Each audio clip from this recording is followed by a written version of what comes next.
Good afternoon. Thank you. There we go. There was a lot of energy before I started talking, so I'm going to keep the energy going. I am so delighted to welcome you all this afternoon, and I have a number of thanks before I get started. I want to thank Leslie Kendrick, Naomi Kahn, and Debbie Hellman for serving as faculty organizers for this book panel, and to everyone who has helped make it happen. There are so many people who work on events like these, from communications to law IT to building services to especially our events team and Rebecca Claff, and it's just wonderful to see the fruits of all that labor. I also very much want to thank our panelists, Anita L, Dan Solove, and Ari Waldman, for joining us today. It is hard to imagine a better group of scholars to be here in conversation with Danielle and this book, and we feel very fortunate to have you, so thank you for joining us. It is an utter delight to be here to celebrate the fight for privacy, protecting dignity, identity, and love in the digital age by Danielle Citron. Writing can be a lonely enterprise, and it is really important to take moments like these to celebrate big achievements, to celebrate the publication of a book, and to come together for those celebrations as a community. And I'm thrilled to do both of those things today, to be here all together and in service and celebration of this important book. Danielle Citron is the inaugural Jefferson Scholars Foundation Schenck Distinguished Professor of Law here at the law school. She is also the Cadell and Chapman Professor of Law, a chair I hold close to my heart as it was a chair I held once, and the inaugural director of our Law Tech Center. Danielle is an honors graduate of Duke University and Fordham University School of Law, and she previously was a member of the law faculty at both the University of Maryland and Boston University. Danielle is, and I don't think this will come as a surprise to anyone in this room, but I will tell you anyway, Danielle is a leading national and international voice on matters relating to privacy, free expression, and civil rights. She has testified before both Congress in the United States and the House of Commons in the United Kingdom. She serves as the vice president of the nonprofit Cyber Civil Rights Initiative. She has chaired the board of the Electronic Privacy Information Center, or EPIC, and she serves or has served as an advisor to most of the social media platforms that you have heard of, including Facebook, Twitter, TikTok, Bumble, and Spotify. And she is a member of the American Law Institute, where she currently serves as an advisor to two projects, the Restatement Third Information Privacy Principles Project and the Restatement Third Torts on Defamation and Privacy. It is no exaggeration to say that Danielle, alongside several of the members of our panel, has literally built this field of scholarship while flying the plane. And she continues to break new ground in this field today and no doubt into the future. Danielle is the author of 2 books and dozens of scholarly articles, essays, and book chapters, and she has garnered widespread and very well-deserved acclaim for her work exploring the intersection of technology, privacy, and harassment. In 2019, Danielle was named a Fellow of the John D. and Catherine T. MacArthur Foundation, more commonly known as a MacArthur Genius Award, naming her as what she always was, a genius. So we were so lucky to have Danielle join our faculty here at UVA shortly after that in December of 2020. In the short time since then, she has really become an indispensable fixture of our community's intellectual life and more broadly in the lives of our students. She is so generous both intellectually and personally. She is as generous, in fact, as she is accomplished. She is always ready to read a colleague's work, to include a student in her own work, to welcome literally everyone to her home, and to generally uplift all those around her. The book that we celebrate today, this book here, The Fight for Privacy, has garnered widespread attention and reviews, and I know that Danielle has been busy discussing it across the nation in podcasts and in talks and more. She was just on Strict Scrutiny that dropped today. The fight for privacy deftly weaves together the stories of activists, advocates, and victims as Danielle explores the countless ways that corporations and individuals exploit privacy loopholes in the digital age. This book has been described as, quote, a crucial book for understanding the crisis of privacy invasion and the unrelenting damage that comes from intimate, non-consensual surveillance. It is, according to its starred Kirkus review, quote, an informed, bracing call to action in defense of our private selves. I'm thrilled to be able to honor Danielle's work today. This book and her scholarship more broadly shows that she is a humanist in all that she does, a humanist in building this legal field to facilitate and support human flourishing, and a humanist in the way she joins and builds communities, not only ours here at UVA Law, but all across the country. So before I turn things over to Deborah Hellman, who is serving as today's moderator, I want to briefly introduce her as well. It won't be as long. Debbie is the David Lurton Massey Jr. Professor of Law and the F. Palmer Weber Research Professor of Civil Liberties and Human Rights here at the law school, as well as the director of our Center for Law and Philosophy. She is a graduate of Harvard Law School, and she also holds a master's degree from Columbia University and a BA from Dartmouth. We are so lucky that she joined our faculty in 2012 after serving on the faculty of the University of Maryland Francis Carey School of Law for almost 2 decades, much of that time with Danielle.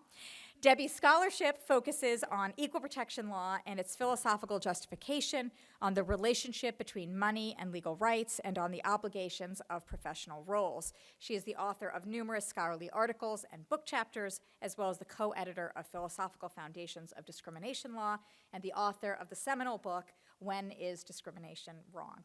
There's so much more I could say about Debbie and Danielle and our terrific panelists, but I know you want to hear from them. And so I will turn it over to Debbie and just say, I know I will enjoy every minute of this panel, and I'm confident that you will as well. Thank you. Well, it's my pleasure to get to introduce our fabulous panelists, and it's a real tribute to Danielle that she has some real luminaries in the field. No surprise, though. And I am really honored to be getting to moderate my dear friends panel about this really important work. So let me start with Dan. I'm going to introduce the panelists in the order that they're going to speak, which we decided on the basis of what they have to say and how it fits into a larger discussion. So I'm going to start with Dan Solove. So Danielle Solove is the Eugene L. and Barbara A. Bernard Professor of Intellectual Property and Technology Law at the George Washington University School of Law.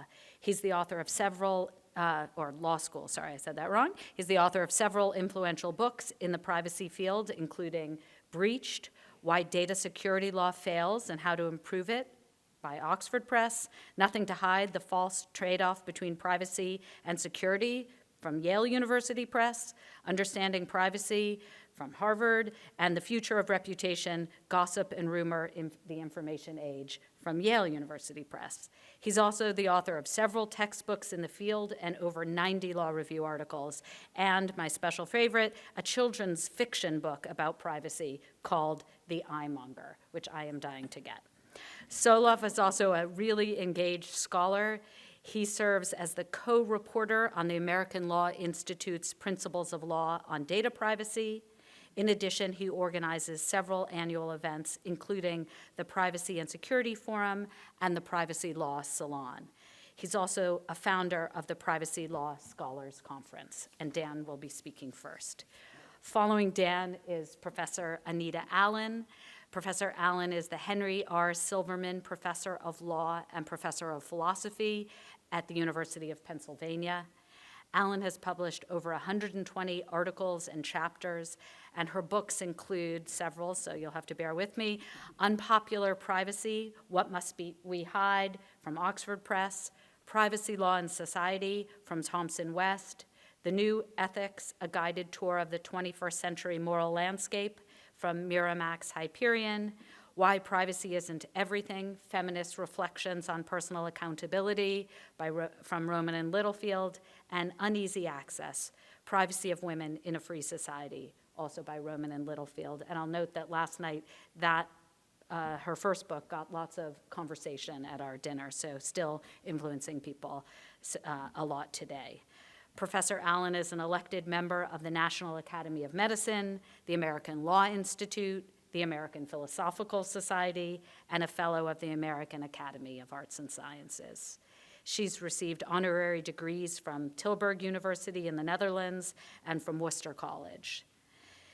She was awarded in 2021 the Philip L. Quinn Prize for Service to Philosophy and Philosophers by the American Philosophical Association, the 2022 Founders Award by the Hastings Center for Service to Bioethics, and the 2022 Privacy Award of the Berkeley Law and Technology Center for groundbreaking contributions to privacy and data protection law. Our third speaker is Professor Ari Waldman. He's professor of law and computer science at Northeastern University, where he's also the faculty director of the Center for Law, Information, and Creativity. I love that title. His work focuses on how law and technology affect marginalized populations, with particular focus on privacy, misinformation, and the LGBT community.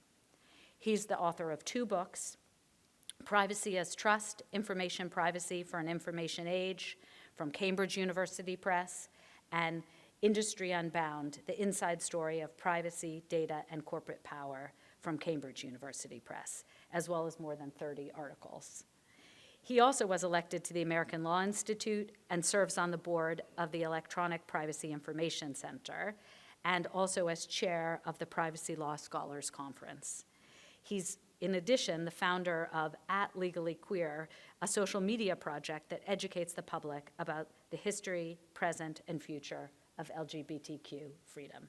We're extremely lucky to have 3 such distinguished commentators on Danielle's book. And Dan, the podium is yours. So I'm really thrilled to be here. And what I'd like to do is talk about really a history of Danielle's work. I think this book is the culmination of many themes in her work from the get-go. I got to know Danielle with her, I believe, your first privacy article, Reservoirs of Danger. It was a wonderful piece. She sent it to me. I read it, and I was amazed. I was like, this is a person I've got to meet. Very fortunately, got to meet her soon after reading the article. We started a series of just wonderful conversations about privacy.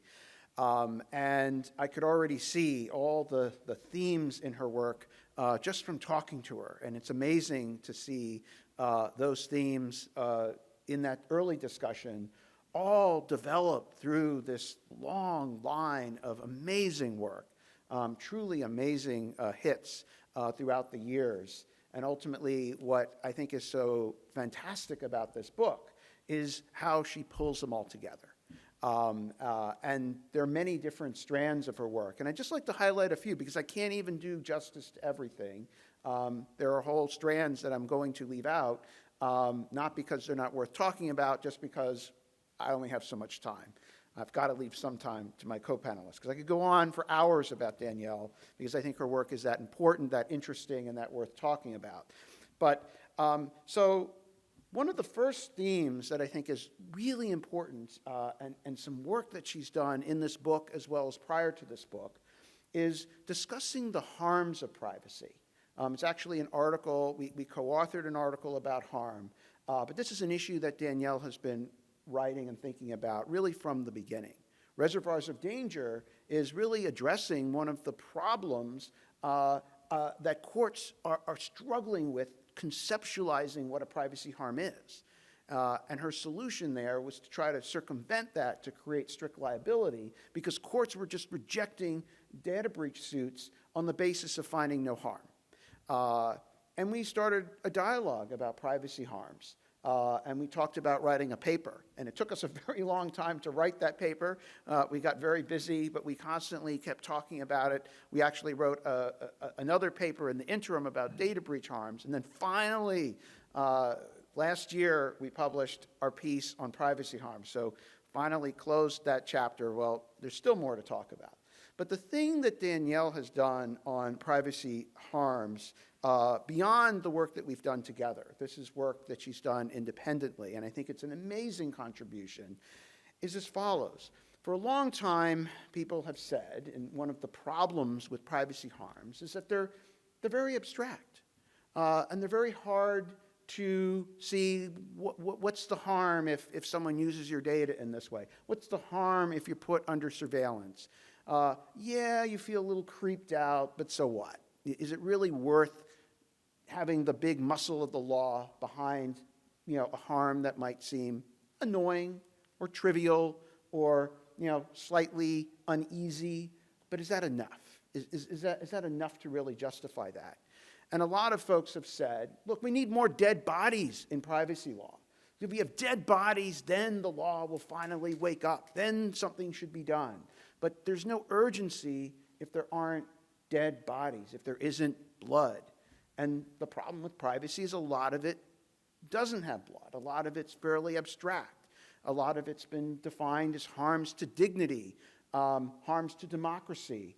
And it's been very hard to link these harms to the more visceral things like blood and death.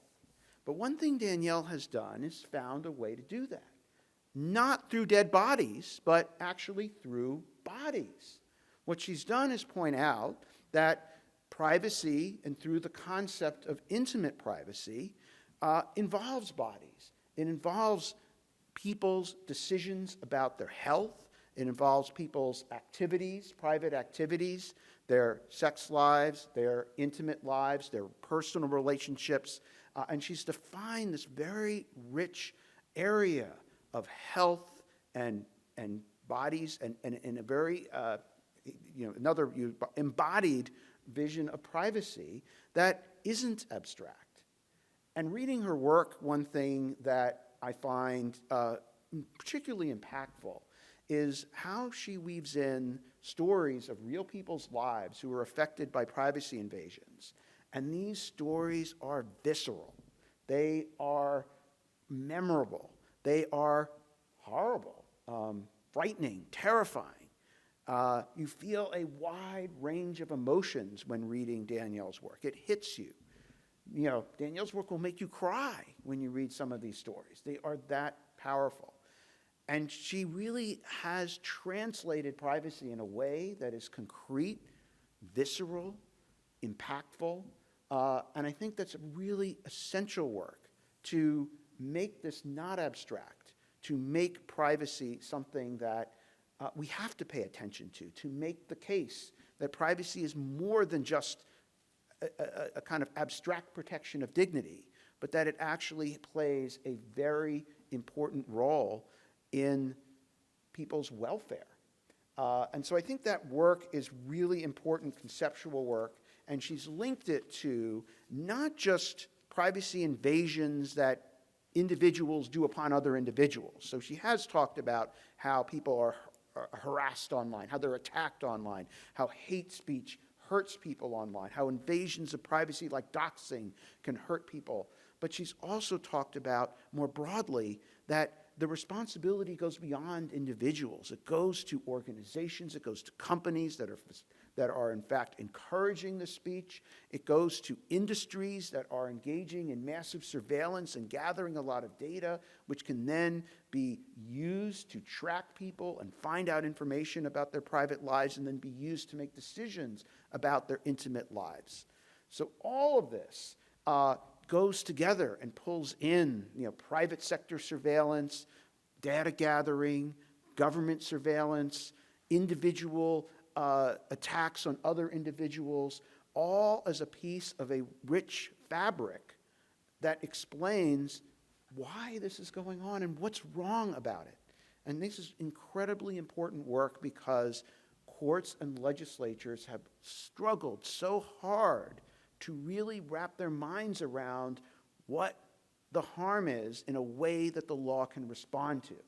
And Danielle's theories have given that grounding incredibly effectively. So I really think that's just a remarkable contribution. Now, another contribution is to privacy and feminism. And for a long time, some of the early feminist scholars, feminist legal scholars, were skeptical of privacy. They said that privacy was often used as a pretext to avoid protecting women. Women who were victims of domestic abuse, the law turned a blind eye and said, well, privacy of the home. We can't get involved because of privacy.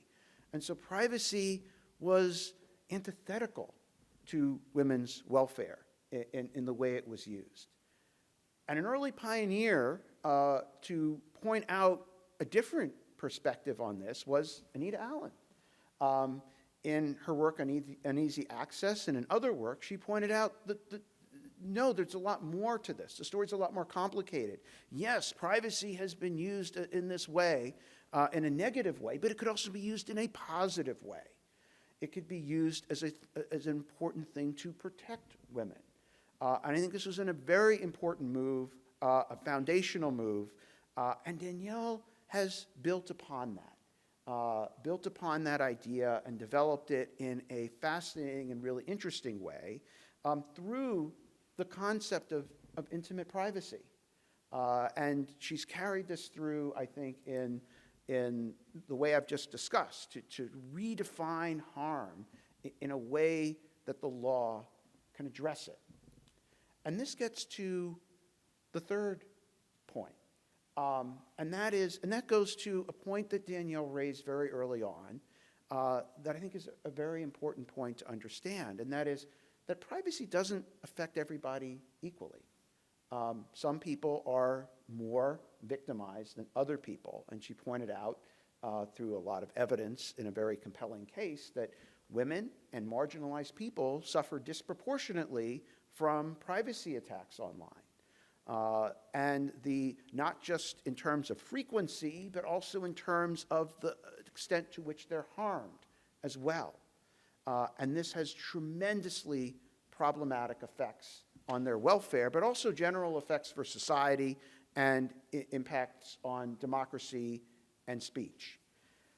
And she developed a theory of privacy as a civil right.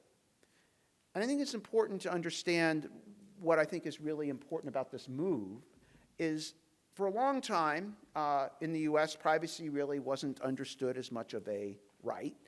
Warren and Brandeis wrote about the right to privacy, but they're talking about a common law right, because when the time they wrote, people spoke about rights in common law, like tort actions as rights.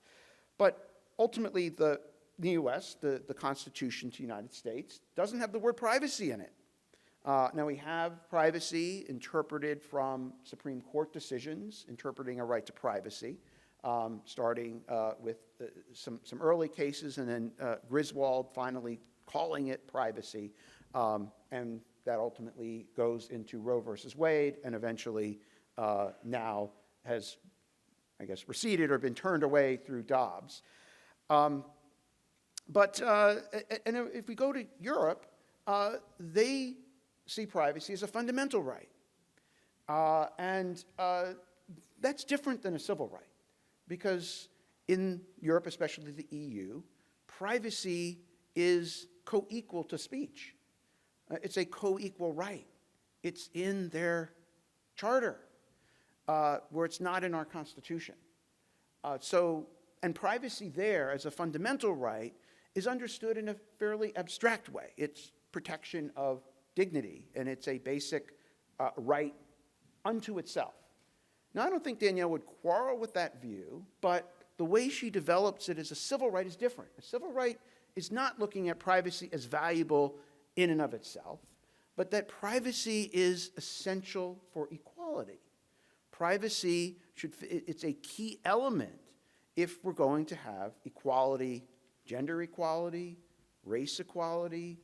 If that people are going to be equal, we need to protect this. And that's why she invokes the tradition of civil rights law, which I think is a very important move, because it's the way, I think it's the best way to really translate privacy to US law that can work.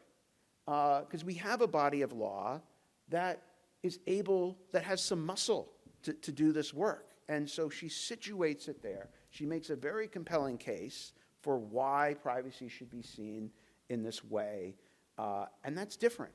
It's very different than a fundamental right, but I think very productive, because we don't have privacy in the Constitution, and the Supreme Court in Dobbs is turning the other way. But we still have civil rights law. And I think it's very fruitful, the directions that Danielle is proposing in her book, to move in that direction, especially here in the United States, because I think understanding that relationship really situates, again, it goes back to harm, and it really makes the compelling case for why we should protect privacy. Because I think for some, an argument that privacy is valuable in and of itself is powerful. But for others, not so powerful. It's not enough to say we have to protect privacy to protect people's dignity. We need something more. We need an argument that looks at why we need to protect privacy to promote other values, to promote speech, to promote democracy. And Danielle, through her work, demonstrates very well that although privacy is often pitted against free speech and seen as something to silence people who want to speak and say certain things, but that privacy actually enhances speech. That people who are attacked and whose privacy is invaded online don't feel safe to speak, don't speak enough, and are silenced. So privacy, in fact, under Danielle's theory, is essential to speech. It is a key component to speech. It fosters free speech. And so we really shouldn't see free speech and privacy as at odds with each other, but as unified and as both helping to protect a nexus of values, from equality to speech to democracy to freedom. And I think her theory really pulls all these strands together incredibly well. And so with that, I will hand the floor over to Anita. Thank you, everybody. It's great to be here. And Dan, that was a wonderful overview of Danielle's accomplishments and what this book represents. And I agree 100% with your assessment of why it's important. I would like to use my time to raise some concerns and some issues that relate directly to the content of the book. So I'm going to do so Dan gave this big overview. I'm going to open the book now and just challenge you on certain assertions and observations and push you a little bit on some of the things that you say. Danielle is one of the most optimistic and cheerful and brilliant people working in law education today, and I've enjoyed working with Danielle not only in the academy but also in the context of public interest law advocacy, academic advocacy, and ALI as well. So just a delightful colleague of whom I'm very proud and very honored to have had a chance to work with. Beautifully melds theory and practice, and her work beautifully brings us fresh insights with very rich examples. And thank you, Dan and Ari, for being here today, and also Professor Hellman for being here, helping us to be here, and Professor Khan for also helping to organize this event. Three sets of comments I want to make. One is a set of comments about the conceptual constructs of intimate privacy and civil rights. And then a couple of commentaries about the Warren and Brandeis foundation of privacy law and what it means to us in terms of rethinking privacy as a civil right. And then I want to talk about the absolute wreck of intimate privacy as a set of norms and practices today. We are in a very, very shocking and desperate situation when it comes to the respect for intimate privacy. So the book defends the idea of what she terms intimate privacy. And she argues that intimate privacy should be considered a civil right and should be aggressively and strongly protected as such by our laws and by our norms. What's really striking about this book is that Professor Citron isn't just defending the idea of privacy as an important civil right, but rather the idea of intimate privacy as a civil right, and that I think, narrower, more focused approach may actually be especially helpful in moving the needle on how, in general, we conceptualize privacy and why it's important. So, but she has two very hard tasks that she has to perform in the book in order to make this work. She needs a very clear and robust conception of intimate life as opposed to non-intimate life, and this is really hard to do. One of the examples that Danielle gives is that a bank account privacy is different from privacy of intimate life. And yet I think of all the ways in which, if you look at a person's banking records, you can track many, many details about their intimate life, with whom they're sharing money, to whom they're giving money, when and where, also what they eat, what movies they might have seen, so that the boundary between the kinds of privacies of the body that are so precious to us, and then the kinds of privacy which might seem on the surface to be very different from that and not so crucial to our identity, it turns out that there's more, I think, sort of mixing and melding, and it's hard to identify an area of privacy that is not also, in some important ways, intimate privacy. So I just wonder about whether we can ultimately draw a strong line between intimate privacy that needs to be protected by civil rights and other types of privacy that need to be protected by civil rights. And then, of course, Danielle needs to have a clear and robust conception of civil rights as opposed to other sorts of rights.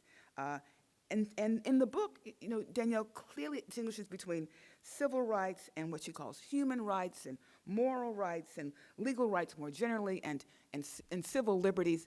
But what do all these concepts mean? And who gets it? I mean, how do we define all these concepts? And I think it's not helpful, actually, to focus too much on precise definitions of abstract concepts that help us to advocate for what we think is important. It's much more important, in my view, to figure out what are people troubled about, complaining about, getting outraged about when they use words like my rights are being violated.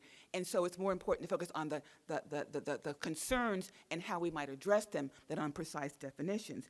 And yet the philosopher in me is a little bit frustrated, right, by not being able to say very distinctly what is the relationship between moral rights and legal rights? What's the relationship between civil rights and civil liberties? What's the relationship between human rights and civil rights? And the discussion, and Professor Solove references this, the discussion in the book about the contrast between the human rights tradition that's available in Europe and our traditions is very, very helpful. But ultimately, we're talking about rights that people consider to be really important, maybe fundamental, maybe overlapping, and that's an important thing to point out. But the exact distinction between a human right and a civil right is a little bit vague.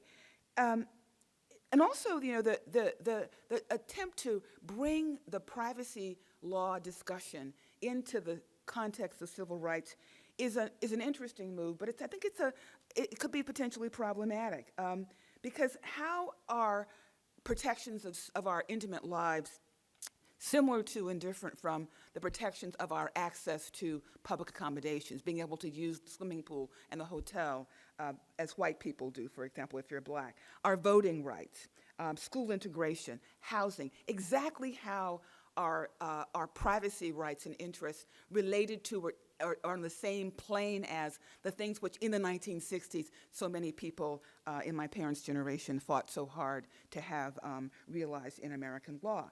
And again, I'm not denying that privacy it should be seen as a civil right. I'm not denying that we can't come up with a good theory of why and how all kinds of privacy, including intimate privacy, fit the civil rights mold. But I think there's a lot more conceptual work to be done there. And Danielle's not alone in this because virtually all of the civil rights organizations you can think of, plus the liberal think tanks like the Brookings Institute, they're all on the project of trying to reconceptualize privacy as a civil right. That is the task of our times, redefine privacy as a civil right for the benefit of minorities as well as for majority populations.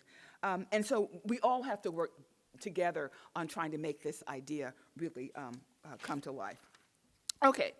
another set of observations about Danielle's work. And I want to go to this very interesting discussion she has in the book about how Warren and Brandeis, who wrote the article "The Right to Privacy," published it in the 1890s, how that right and that article is what she calls, quote, a powerful opening salvo in the fight for privacy.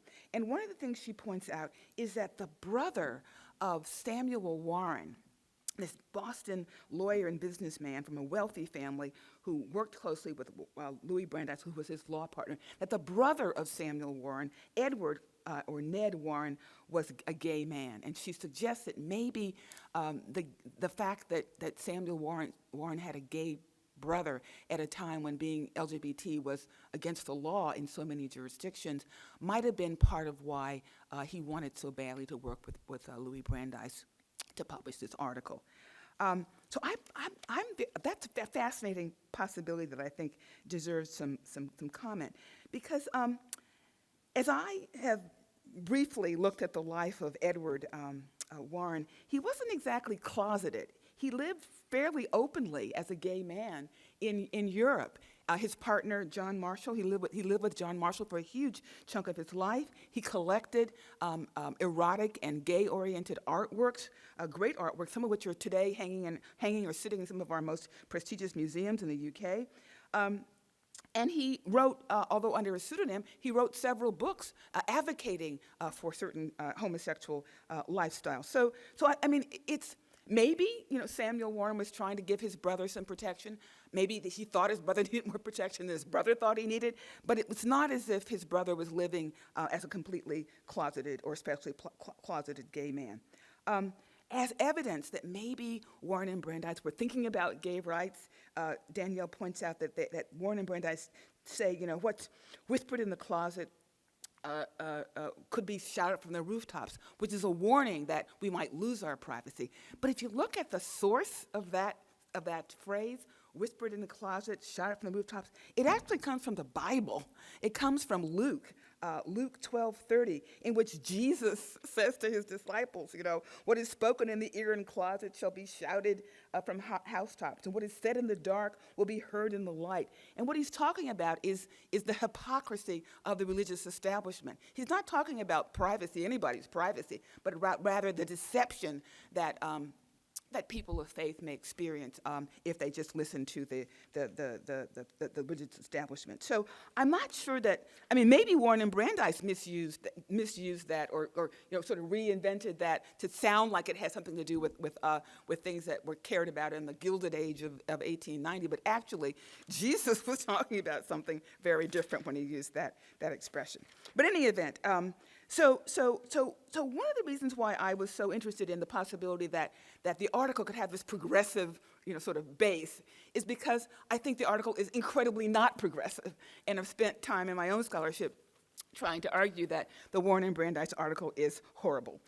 For what it says and doesn't say. For example, so the article disdains the poor. It's classist. It disdains people who read gossipy newspapers. There's a complete lack of acknowledgement for the ways in which people who don't have private homes can nonetheless need privacy. It completely ignores the problem that Dan's referenced and that Danielle has written about herself, about women being trapped in the domestic sphere, or gay and lesbian people being unable to be themselves, especially at home, maybe in some cases, among their intimate family.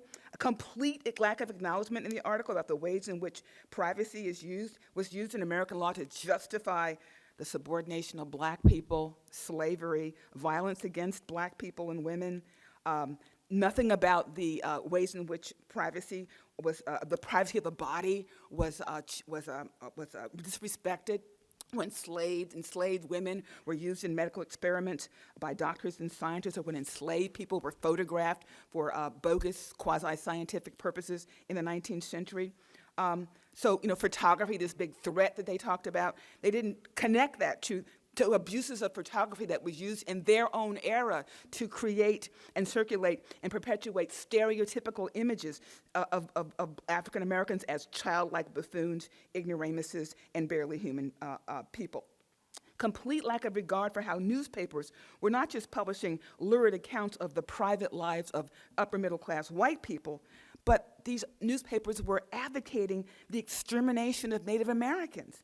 The famous author F. Baum, who wrote The Wizard of Oz, he owned a newspaper out in, I think it was North or South Dakota, and his newspaper, and I quote this in my upcoming paper on race and privacy, he actually explicitly calls for the extermination of Native Americans as the best option to deal with the Indian problem. So the newspapers as a technology were not just being used to, to talk about sex and people's sex lives, but they were being used in horrible ways to promote the Jim Crow agenda and the agenda of destroying a Native American culture. So by virtue of its omissions and blind spots, there's no wonder that the right to privacy spawned by Warren and Brandeis provided and still provides a basis for very little help for the LGBT community, even if Danielle is right that the concerns about Warren for his gay brother might have spurred him to write the article. Interesting stuff. Last set of comments that I want to make are going to be about what I call the absolute wreck of intimate privacy as a norm and a practice today. Because from where I stand, folks, from what I've been observing, intimate privacy in the United States is a complete disaster zone. The norms and practices that have emerged are shockingly self-destructive, harmful to friends and family, and harmful to society. The educational interventions, the sensible educational interventions that Professor Citron outlines in her book, I think they're wonderful, but I just fear that they might be too little too late, or in some way not really going to help us to deal with the deep dysfunction that the world presents to us today. I'm observing in my own family as well as in the courts this kind of dysfunction about intimate privacy.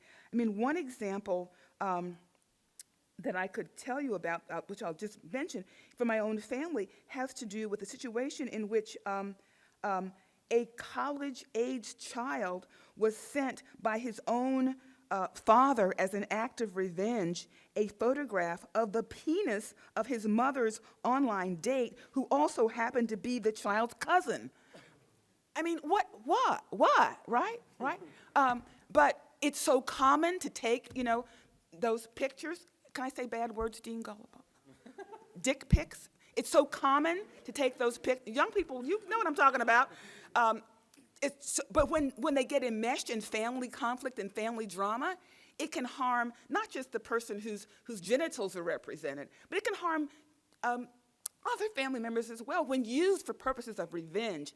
And I think that as we talk about the dangers of intimate privacy, talking about what big tech does to us, which is really, really bad, what the government does to us, also really, really bad, but what are we doing to ourselves and to one another, to our own families, as we live out this new set of cultural norms and practices around photography and the circulation of intimate and nude images of people's bodies. So, but I'm not talking about my family today. I'm talking about a case that I think will illustrate this point quite well. This is a 2017 case of Chantel Jackson versus Floyd Mayweather. So Floyd Mayweather is a really famous boxer. He's a almost a billionaire. He was at one point named the richest athlete in America, but he's a really questionable figure. So in 2006, he met this young hostess at a party in Atlanta named Chantel Jackson. He invited her to move to Las Vegas to live with him, which she did. Soon after she arrives, well, maybe 6 years after she arrives, he has to go to jail because he's on a domestic violence charge against another woman from years before that. And so she finds herself living with a man who's very violent against women in his home, and who has gone to jail for domestic violence. As soon as he gets out of jail, they start to argue. He twisted her arm at one point. He choked her, took her cell phone, went through her phone. All these intimate privacy invasions happening in the context of intimate life, not because the government's doing something to you or big tech, but because you and your community are doing it to yourselves. Jackson ends the relationship. She moves to LA. She goes back and forth and back and forth. In the meantime, on one occasion, he threatens to shoot her. He holds a gun to her foot and says, "Which toe do you want me to shoot off?" But he keeps her as a versatile prisoner at one point, won't let her leave the Las Vegas home, has his henchmen follow her around wherever she goes. She can't leave the house without them. He steals her property, her jewelry, her stuff. She puts in a secret place in a storage compartment. He somehow finds out. He takes it all and holds it hostage. He's a horrible person to her. She finally, in 2013, decides to leave him, but she discovers she's pregnant.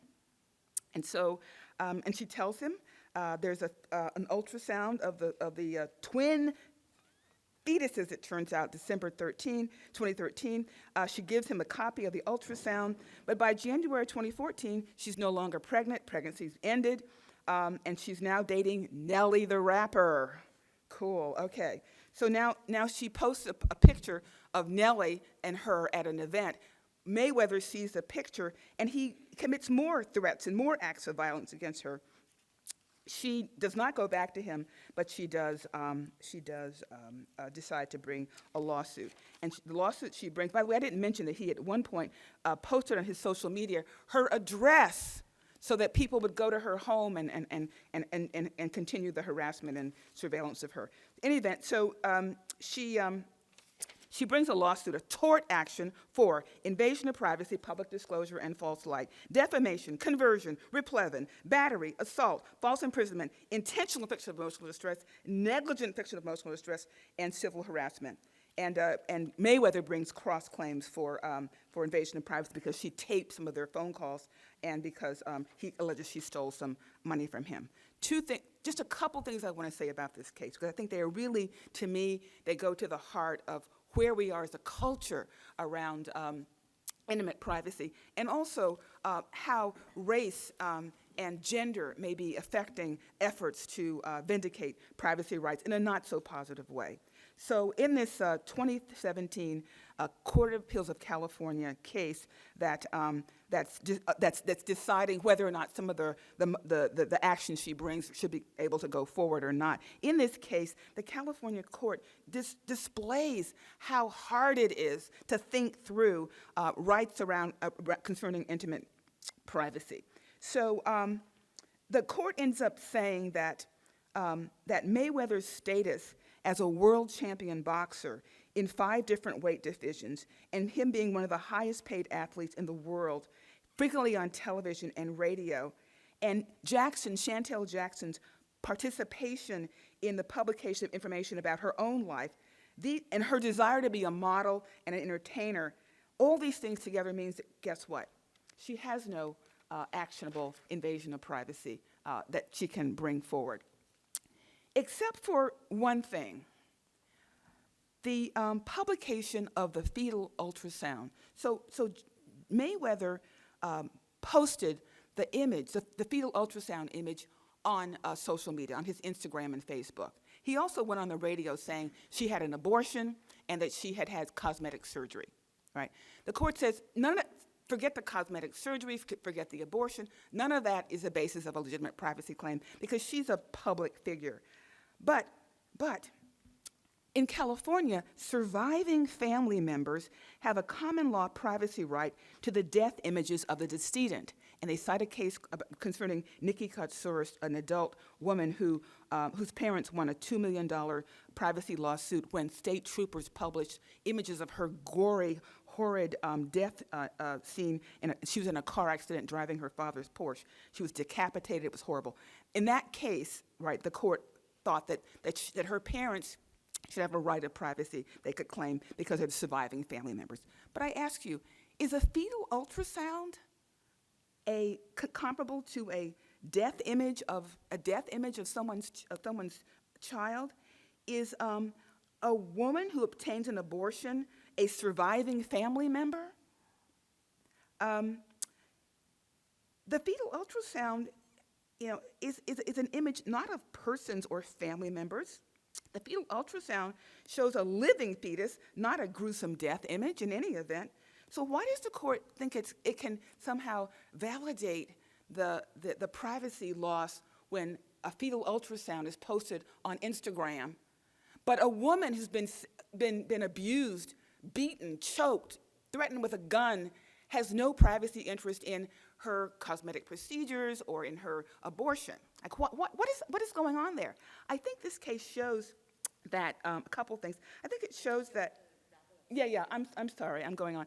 I think that the case shows that we don't quite know yet how to vindicate the entirety of women's interest in intimate privacy, and that women's intimate privacy possibilities are tied up also in their vulnerability to violence, right? And that it may be, as I believe, that the greatest threat to intimate privacy is not big tech or the government, but it's you and I. Thanks. Thank you, Anita, and thank you, Dan. I'm really tickled to be able to be a part of this panel because these people who sit here were the people I looked up to and read and learned how to do privacy scholarship for so many years. So I want to start with a few thanks. Thank you to Danielle for writing this book and years of incredible, groundbreaking scholarship. Thank you to Dan and Anita and Danielle for being my mentors and my mentors who have become my friends. And thank you to Lou Citron for the tie. So in the few minutes that we have left before questions, I want to do a couple things. I want to ask a question that what can we learn from, is there something else that we can learn from Danielle's book that may not be in the text? And I want to suggest that maybe Danielle is doing more than calling simply for a civil right to privacy and really trying to solve a whole range of social problems. So let's start with a question. The question I want to ask is, can a civil right to privacy help us navigate what I'll call data dilemmas? And what I mean by data dilemmas are not those things that we see every day where we decide to exchange our data for access to a platform. I mean the data dilemmas that we navigate, particularly marginalized and minoritized populations navigate when they try to figure out, or when we try to figure out, how much information about us do we want out there? Because there are benefits as well as harms to legibility.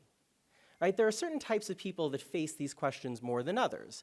The Valley Bros that Danielle talks about on page 67, they don't face these barriers. Their information that's out there mostly for the dudes that build these technologies that invade our privacy. If their information is out there, there aren't significant harms that are going to come back. But for people, particularly those who are trans, non-binary, gender non-conforming, data dilemmas are a fact of life. So for example, if the state or if companies or other people have better and more accurate information about who is trans or who is non-binary or who is gender non-conforming, that might improve things like anti-discrimination law enforcement, right? If you don't collect good information about who we are, you can't identify examples of discrimination in a workplace. Right? So that's why you might want more accurate or more detailed information about sexual demographic disclosure at an office, right? So you can identify discrimination. If we had better, more accurate, more detailed disclosure about gender nonconforming or queer people, you could provide better health care, particularly for a population who is underserved in the US healthcare system because we lack information about what is needed for trans healthcare. We could provide, if you have more or accurate information about who you are and your intimate selves, you can have a more engaged, more proud, more out there social and love and professional and love life, right?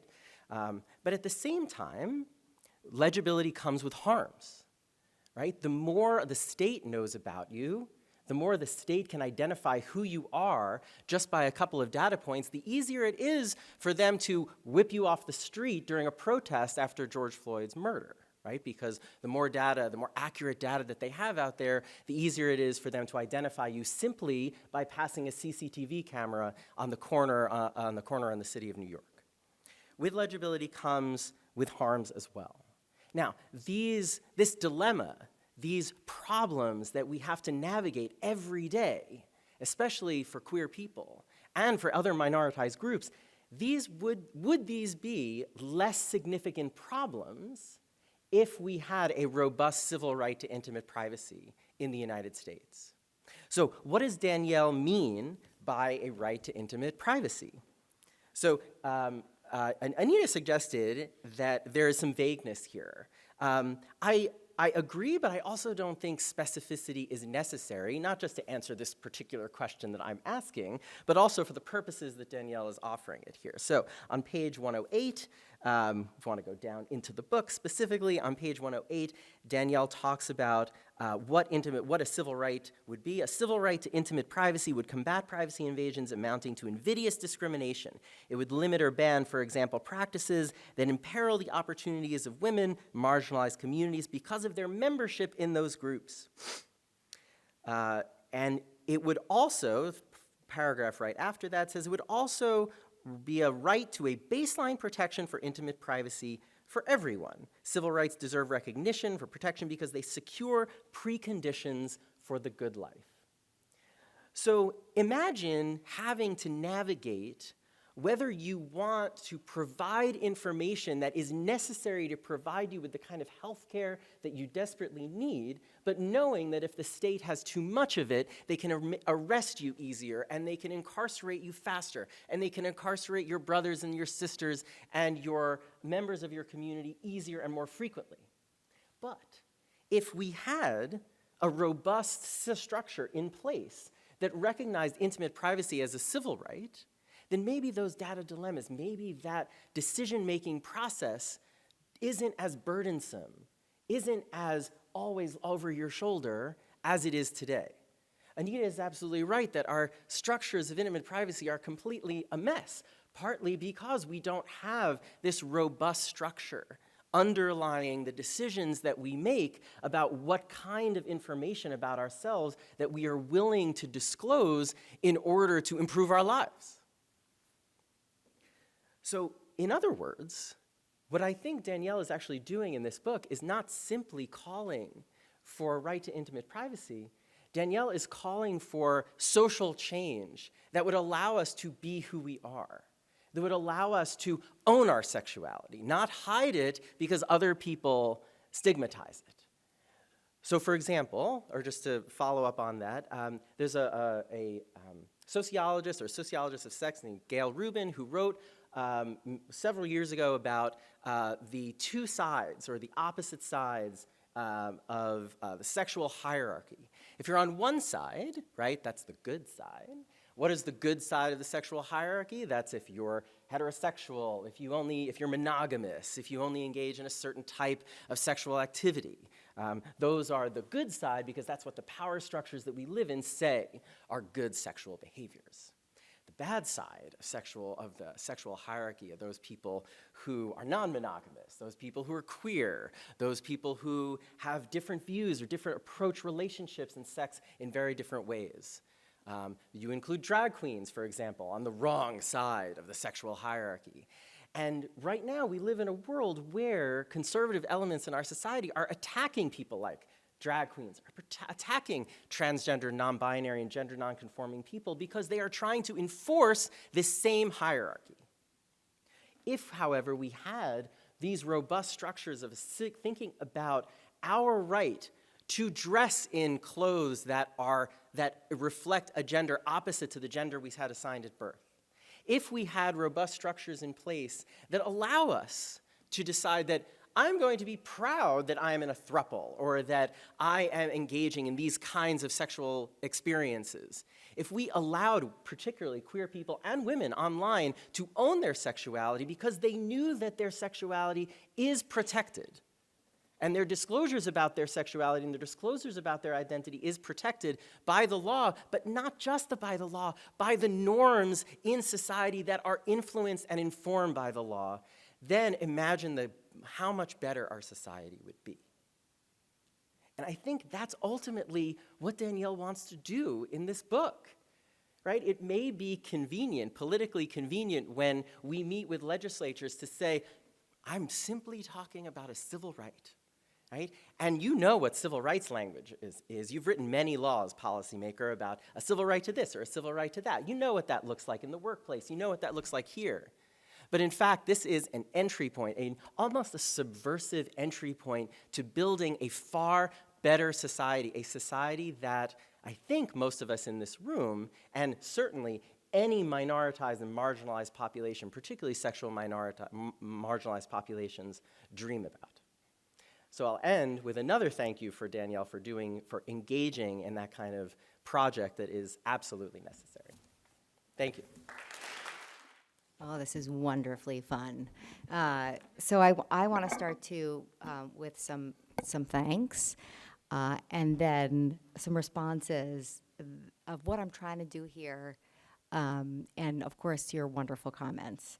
So just first, my thank you is that what's so great after, golly, I've been in the academy for 17 years is to feel like I'm home, that I have the sense of belonging in this community for our faculty members. So thank you, Dean Goluboff, and thank you to my colleagues here who allowed me in some sense to come home, of course, to be with Debbie, which was always the master plan, but to be with all of my colleagues who have been so wonderfully embracing and are amazing students. I love you all, you know that. And so it's been a really meaningful thing. And of course, my real actual family, I have snookered them somehow to come here to be with us. And I even have my mother-in-law living in Charlottesville too. And thank you. And so anyone who knows me knows that I love my cat Patsy. You also know that I love my sister, who's at OBGYN. So I feel like so blessed in life to have her. So she happens to be sitting in the audience. So I have to say thank you, and to my wonderful nephew, James, for coming.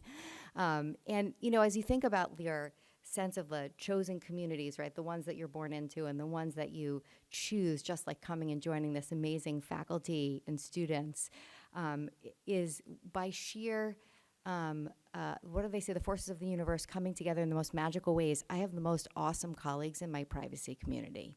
And what has been so special is to have my mentors become, all three of them, become my dearest of friends, my colleagues in arms in the privacy advocacy community. So Anita and I have been in the trenches together at the Electronic Privacy Information Center, and now, of course, Ari is in the band as well. And so it has been a joy to, their work is at the core of what I'm doing. So Anita Allen in 1988, when Mark Zuckerberg was 4, wrote the most brilliant book called Uneasy Access, making the feminist case for why Kitty McKinnon wasn't right, that privacy was a one-way ratchet to inequality. Anita argued that privacy doesn't have to be that way. And she sort of laid out for all of us what is a feminist understanding of privacy. So when I sheepishly introduced myself to Anita, many years ago, I basically got a human hug, like a spiritual and intellectual hug. And I said, I love you, Anita. Your work is so important to me.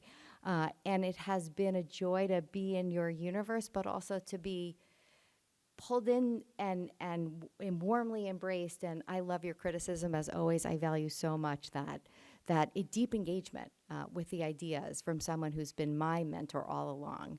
And you'll see also in my book, so Uneasy Access is at the foundation. So is Dan's understanding privacy and the digital person. So Dan has helped me. What I thought I'd do is just explain how their work, all three of them, is at the heart of how I think about privacy. So Dan is a pragmatist. He has us think about privacy on the ground in its most earthy ways. That is, we look to the sets of problems that we face, and we should view all these problems as a series of family resemblances. And so I have always taken cues from my mentor, Dan, who, God bless you for answering that email in 2006. I was scared out of my mind to reach out to you and thought you might think my article was insane, suggesting that we should think about databases of sensitive information as reservoirs of danger, like Rylands versus Fletcher. Hey, all you first years and towards teachers.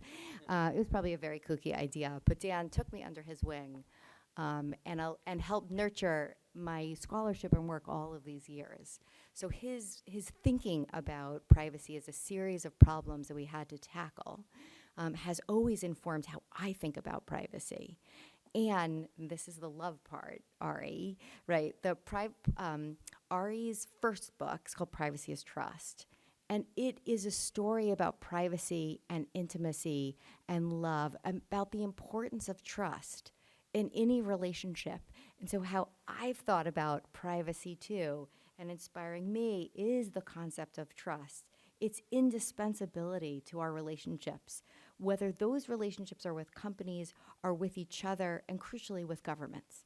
So you see, I brought my 3 friends here, and they have inspired me. So my students in the audience have all read their work. Everyone's like, oh my gosh, I'm reading, like I'm seeing now in the flesh my casebook author and the author of Understanding Privacy and Unpopular Privacy and Industry Unbound. See, they've written a lot of books. So I just named 3 different books that they've written and that my students have all read for my classes. So I thought today was running around with you 3. It's like, oh, I can't wait to introduce you. I felt like the cool kid at school. This is what happens when you're a dorky privacy law professor.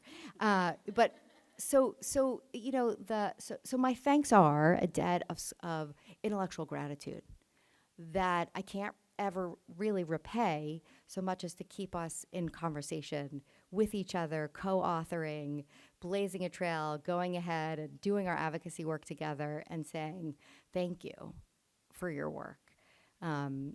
So in response to the wonderful comments, I thought what I would do is, and I'm going to integrate, I'm hoping to, in part, kind of integrate some responses to the 3 of you by saying that in so many aspects we know that law is storytelling, right? It's the stories that we include and the stories we don't include that help us understand who we are, understand why and what matters to us, what's wrong, right? What's on and off the table. And it's through those stories that I have been wrestling with, of course, as Anita says, the messiness of our interpersonal, that is, individuals invade each other's intimate privacy in ways that are gobsmacking. And that is absolutely true, right? But law can help teach us. And so many victims say that when courts recognize the wrongs done to them, the harms that they've experienced when an ex posts their nude photos online, or a stranger secretly tapes them in a hotel, takes that video, emails it to all of their loved ones and friends by getting all of their contacts on LinkedIn, threatens to post more unless they then send more nude photos, that when those kinds of cases, when they make their way to the courts, if we indeed ever get there, and sometimes we do with the help of pro bono counsel, that when courts, and often you get a default judgment that really is the perpetrators have no money and they don't show up, but victims say, I feel seen, right? My story was in this default judgment that the court went out of its way to write a decision in. And so these behaviors are the most wrongful, vile behaviors that judges have ever seen. That the harms that they are seeing experience, right, a whole of life experience, right, that their bodies are no longer their own, right? Victims totally change their appearance. They lose a massive amount of weight or gain a massive amount of weight because they don't want to be recognizable, right? They can't get jobs, they can't keep jobs. It's a whole life that is an incurable disease, as one victim told me. So when judges see them, when they feel seen, it is changing in the way that it communicates to all of us, is that we should see their harms and the fullness of themselves, that their demand is one that we recognize. And sometimes judges don't get this stuff, right, as Anita was telling us, they don't. But litigants do. And so the earliest privacy plaintiffs were all women.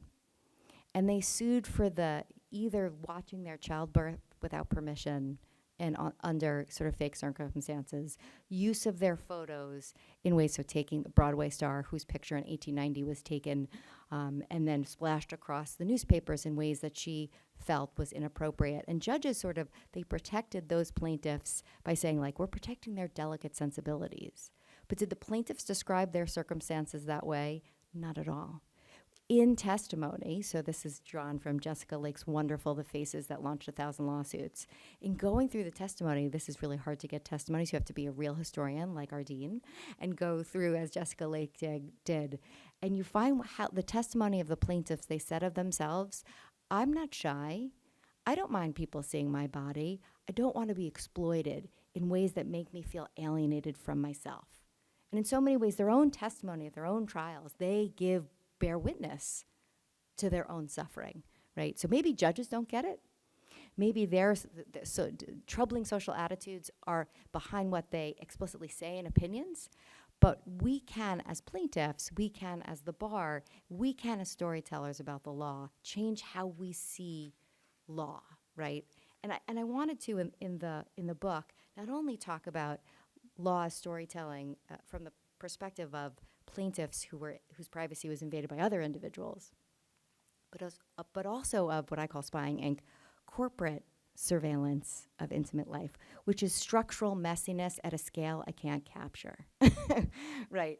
That is, all of that data that you share with your dating app, all of your location data that your cell phone collects, that your Amazon Echo is then tracking, that all of the browsing that you're doing, whether it's WebMD, right, you're on a porn site, all of that data is then being bought by advertisers, marketers, and sold to data brokers. And it leads to the story of Grindr. Most of these companies just basically tell us in their privacy policies, too bad, so sad, we're selling your data. We never read those, except for my students, read those privacy policies, right? And it is in some sense, notice and too bad, so sad for all of us choice, so to speak. But so what happens with that structural messiness is that, so there was a Monsignor, Jeffrey Burrell, who was administrator for the Catholic Church. And he used Grindr when he would go on vacation as well as when he was at home. So going to meeting dates, going to gay bars. And a reporter, because Grindr was selling all of its location data and all of its data in profiles to a location data broker, which you didn't know existed, but there are 40 of them. And they have details of everywhere we've ever gone, along with our mobile ID device identifier, easily then reconfigured back to us in 2 seconds.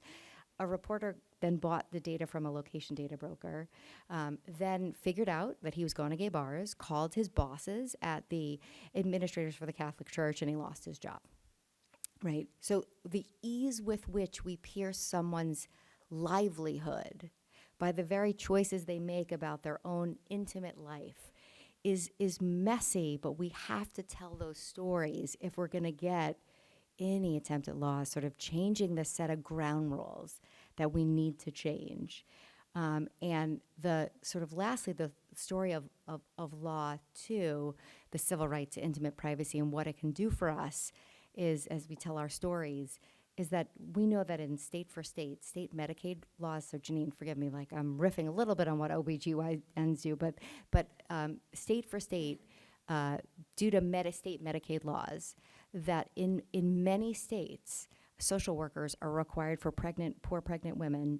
They require them to ask a series of questions, including when they come in for their first visit, whether they've ever terminated a pregnancy, have they ever been raped, do they ever do drugs? That is required data that the state mandates be collected.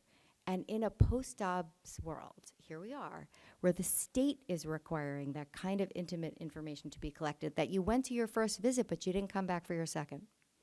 So I did a panel with our colleague Mimi Riley, who explains that there are some doctors who sort of misunderstand the reporting requirement, that they would then, if let's say patient doesn't come back, she comes for her first visit, but she doesn't come back for the second.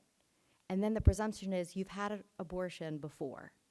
Do I need to report you to law enforcement in a state in which it's a crime both for you and your health provider, right? Health provider is then at cross purposes with patient. That I want us to tell the stories of the patients who have to tell their doctors in states where the state Medicaid rules require you to answer a series of questions about yourself, that then law enforcement can get tales told by doctors who think they have to so report this information. And then, of course, law enforcement just has to go to a data broker. They're already the biggest customers of data brokers are who? Law enforcement. and they already have access to your period tracking app information, your geolocation, your web browsing activities, your searches. Did you search for abortion and state, right? And so it's those stories I think we have to tell. So Dan, yeah, I hope that we can see right through our stories that law as stories that we tell, and the stories that we don't tell, let's tell them together. Because I want us to lay the groundwork for a social movement. Last night we were talking about, I can be kind of dreary to talk to because it seems kind of depressing. You're like, really? That's what humanity's all about? And I say, but wait a minute. I want to explain why I'm hopeful, why I'm a little bit of a Pollyanna, is because it's the grounds for social movements to grow from both inspired by law and then to inspire law, right? Law is our teacher, but then, of course, social movements demanding that law change on the books. That South Korea, I think, is a perfect way to sort of end my remarks. In 2018, women in South Korea couldn't go to the bathroom without worrying that there would be hidden cameras in public restrooms. They had to bring kits with them with masks pre-pandemic and silicone and also screwdrivers where they'd break any hole that looked like it could have a hidden camera. Now, women in South Korea took to the streets. There were 5 marches.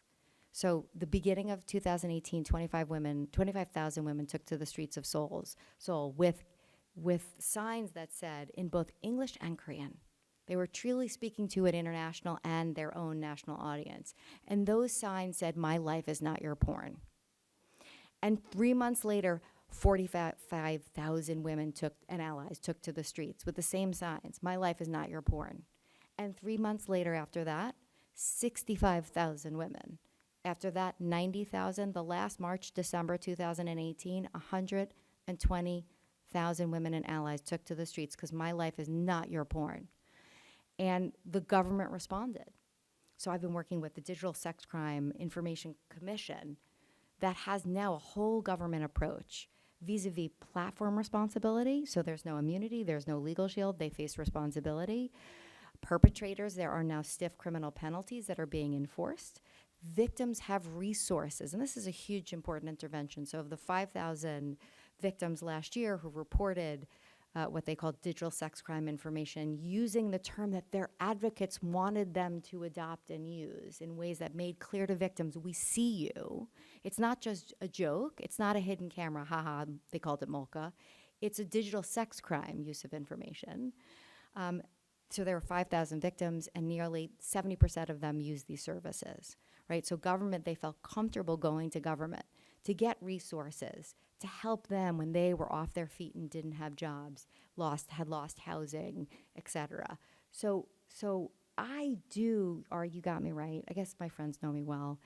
I want a conception of a civil right to intimate privacy to change, of course, our attitudes. And we do it soft, we do it quietly, we do it step by step, we do it with industry, we do it with each other as advocates, we do it with courts, we do it with lawmakers, and it's never going to happen unless we all, of course, go to the streets. So in some sense, I want us to bring moral suasion to the story. In many ways, those stories, as Dan was underscoring, I'm hoping can help us do that. So thank you so much for letting me respond. And